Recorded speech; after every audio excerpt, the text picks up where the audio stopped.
এই ডিমকে হ্যাঁ আপনি প্রতিদিন খাবেন, হ্যাঁ সিদ্ধ করে খাবেন। আসসালামু আলাইকুম।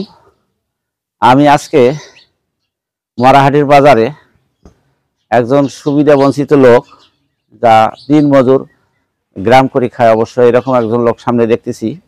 তা ওনাকে দেখি কিছু সহযোগিতা করা যায় নাকি, এটা আমার নিজের অর্থায়নে আমি করতেছি। তো দর্শক, আসলে আমি লোকটাকে দেখিও খুব কষ্ট করে চলাফেরা করে, হ্যাঁ গ্রাম পরিবারে ভিক্ষা টিক্ষা করে। তা আমার জায়গা থেকে দেখতেছি তারা তো আজকে সমাজে অনেক অভাবগ্রস্ত লোক আছে, সমাজে ক্রয় ক্ষমতা হারিয়ে ফেলছে। তো সেই জায়গার থেকে আসলে দর্শক, আমি আমার জায়গার থেকে আমি তাকে কিছু সহযোগিতা করা যায় নাকি এই ডিমের পাতাটা দিয়ে। তো দেখি। তো দর্শক, আপনারা সঙ্গে থাকুন, বাকিটুকু ভিডিওটা দেখতে থাকুন। কি খবর? এখানে কেন বসি? এখানে বসি আছি, খাওয়া দাওয়া করি বাড়ি যাবো। আচ্ছা, সকালবেলা খাইছেন? সকালবেলা খাইনি। খাই নাই না। তা আপনার বাসা কোথায়? বাসা আমার মোগলকোট। মোগলকোটে? হ্যাঁ। ও, তা আপনার ছেলে মেয়ে নাই? ছেলে মেয়ে আছে, তারা দেখে না। দেখে না? না। তারপরে আপনার মেয়ে সবার বিয়ে শাড়ি ঠেকছে নাকি? হ্যাঁ। বাড়িওয়ালি নাই? বাড়িওয়ালি নাই।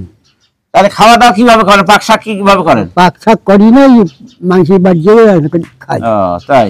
হ্যাঁ, চা খাই। চা মাংস খান, এই তো? তাই? হ্যাঁ। আচ্ছা, তাহলে আপনার সকালে আজকে খাওয়া দাওয়া হয়নি নাকি? না।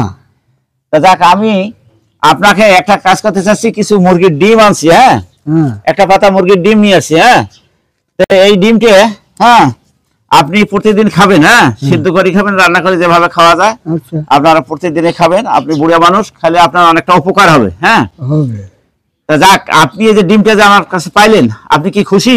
খুশি। আর এটা কি অনুভূতিটা আপনি বলতে পারবেন যে কেমন ধরনের খুশি এই যে আপনি কাজটা করলাম? আপনার দৃষ্টিকোণে কি মনে করতেছেন? এটা কি ভালো মনে করছেন? ভালো। ভালো নাকি? আচ্ছা, যাক, আমার জন্য একটু দোয়া করবেন। আমি যেন সামনে আরো ভালো কিছু করতে পারি, আপনাদের পাশে আরো যেন আসিয়ে ভালো ভালো কিছু আর উপহার দিতে পারি, বুঝছেন? তা আমার এইরকম চিন্তা চেতনা, আমি মানুষের পাশে, অসহায়ের পাশে সবসময় থাকতে চাই, এতটুকু আমি মনে করি। ঠিক আছে? তো অবশ্যই দোয়া করবেন আর নামাজ পড়বেন প্রতিনিয়ত।